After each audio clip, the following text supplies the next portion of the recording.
Hai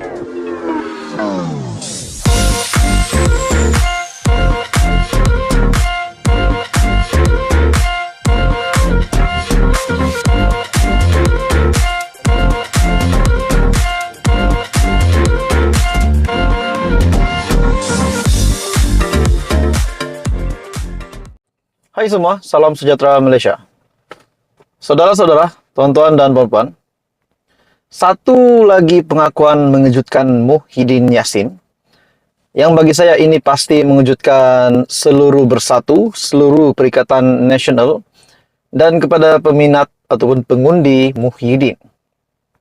Akhirnya, saudara-saudara, setelah Muhyiddin Yassin yang sah didakwa di mahkamah, dan bahkan satu lagi kejutan daripada SPRM di mana beliau mungkin akan didakwa lagi pada minggu hadapan, pada masa terdekat. Akhirnya pengakuan Muhyiddin setelah beberapa hari beliau didakwa. Satu laporan dari Malaysia kini yang bertajuk Muhyiddin akui sukar tidur malam, keluarga risau. Dan bukan tajuk ini saja yang mengejutkan, bahkan apa yang dikatakan oleh Muhyiddin Yassin. Oke, saudara-saudara, tuan-tuan dan puan-puan.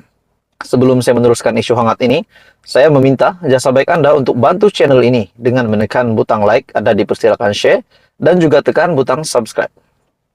Bekas Perdana Menteri Muhyiddin Yassin yang beberapa hari lalu berdepan dakwaan salah guna kuasa dan pengubahan wang haram, mengakui dia sukar untuk tidur malam. Apabila saya membaca berita, selepas pertuduhan sukar untuk tidur malam, istri saya di sebelah saya sukar untuk tidur. Anak-anak saya risau. Biasalah, itu adalah menurut bekas Perdana Menteri yang juga pengerusi PN pada ketika ini. Seterusnya, menurut Muhyiddin Yassin, namun apabila saya baca, jika didapati bersalah atas pertuduhan ini, saya akan dipenjarakan selama 20 tahun. Pada 10 Mac lalu, ahli Parlimen Pagoh itu mengaku tidak bersalah atas 4 pertuduhan salah guna kuasa dan juga 2 pertuduhan pengubahan wang haram yang membabitkan RM232,5 juta. Dia didakwa di hadapan Hakim Mahkamah Session Kuala Lumpur, Azura Alwi. Dalam pada itu, 4 pertuduhan salah guna kuasa dibuat mengikut Section 23 dalam kurungan 1 Akta SPRM 2009. Dia didakwa menggunakan kedudukannya sebagai Perdana Menteri ketika itu untuk mendapatkan RM232,5 juta daripada 3 syarikat dan seorang individu antara 1 Mac 2020 dan 20 Ogos 2021.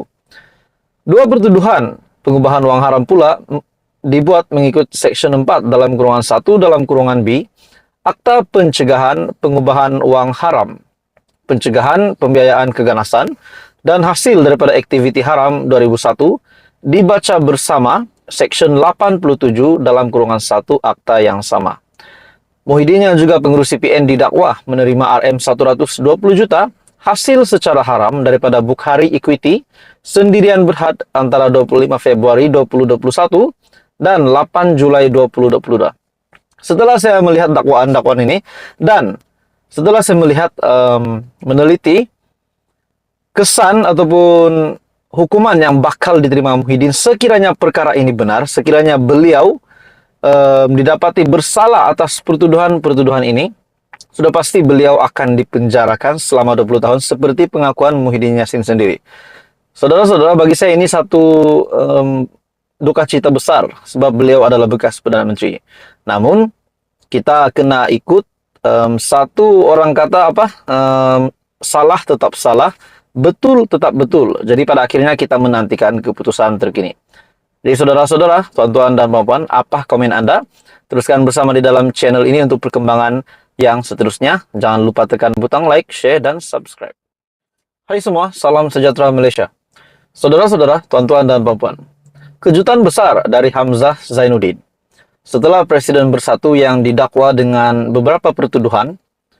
Akhirnya Hamzah Zainuddin dan beberapa pemimpin bersatu yang lain, yang kita dapat lihat mereka memang mempertahankan presiden mereka. Ya, sudah pasti kalau presiden untuk sebuah parti, sudah pasti pemimpin-pemimpin akan mempertahankan. Tapi saudara-saudara, berbeza daripada Hamzah Zainuddin, satu kenyataan Hamzah Zainuddin, bagi saya ini satu pembelaan beliau untuk presiden bersatu dan juga pengerusi PN, yaitu Muhyiddin Yassin. Kenyataan Hamzah Zainuddin, beliau kata, jangan cari salah saja. Saya pun ada banyak file. Itu adalah menurut Hamzah Zainuddin. Maksudnya Hamzah Zainuddin coba untuk menyampaikan sesuatu bahwa Muhyiddin memang tidak bersalah dengan pertuduhan yang diterima oleh Muhyiddin. Oke, saudara-saudara, sebelum saya meneruskan, saya meminta jasa baik Anda untuk bantu channel ini dengan menekan butang like, share, dan subscribe. Menurut Hamzah, Ketua Pembangkang membayangkan dia ada file berkaitan pemimpin parti dalam kerajaan, memandangkan dia pernah menjadi Menteri Dalam Negeri. Hamzah mendedahkan perkara itu ketika mengulas berkenaan apa yang didakwa sebagai pendakwaan politik terhadap pembangkang. Oke, saudara-saudara, adakah Anda setuju dengan beberapa spekulasi kenyataan daripada beberapa pemimpin yang mengatakan apa yang dilanda ataupun terjadi kepada Muhyiddin hari ini dan beberapa pemimpin di dalam bersatu yang terima dakwaan berkaitan dengan rasuah? Adakah Anda setuju ini adalah pendakwaan politik terhadap pembangkang? Menurut Hamzah Zainuddin, jangan cari salah saja. Saya boleh cari salah mereka. Adakah ini bermakna Hamzah Zainuddin pun boleh sekiranya beliau mahu mencari kesalahan pemimpin daripada kerajaan? Menurut Hamzah, saya pernah jadi Menteri Dalam Negeri. Saya rasa ada banyak file berkenaan mereka juga terpulang, sama ada saya nak gunakannya atau tidak. Katanya, jika gangguan terhadap pembangkang bertujuan untuk melenturkan semangat mereka, ia tidak akan berjaya. Sebagai ahli politik, kita tidak pernah jadi kecewa, dan malah semangat yang kita dapat selepas ditekan. Pada Jumaat lalu, Presiden Bersatu Muhyiddin Yassin didakwa atas pertuduhan salah guna kuasa dan pengubahan uang haram melibatkan Rm 232,5 juta yang didakwa diperolehi daripada 3 syarikat dan seorang individu ketika Muhyiddin Yassin menjadi Perdana Menteri. Muhyiddin juga dijangka akan dihadapkan dengan sejumlah pertuduhan lagi menurut kenyataan ini. Jadi dia dan sejumlah pemimpin PN membayangkan dana itu merupakan sumbangan politik. Oke, kita bahas tentang sumbangan politik pula. Menurut artikel dari Malaysia Kini, sumbangan politik tak salah. Hamzah berkata, sumbangan politik bukan satu kesalahan. Kerana pada masa ini ia tidak tertakluk pada undang-undang secara khusus. Tiada akta yang melarang dana politik. Sesiapa saja boleh menyumbang kepada parti jika mereka rasa perjuangan pemimpin parti itu dapat mencapai apa saja yang mereka inginkan. Akta berkenaan pendanaan politik sudah disebut-sebut sejak sekian lama. Dengan pentadbiran sebelum ini, berkata akan membentangkan rang undang-undang RUU berkenaannya.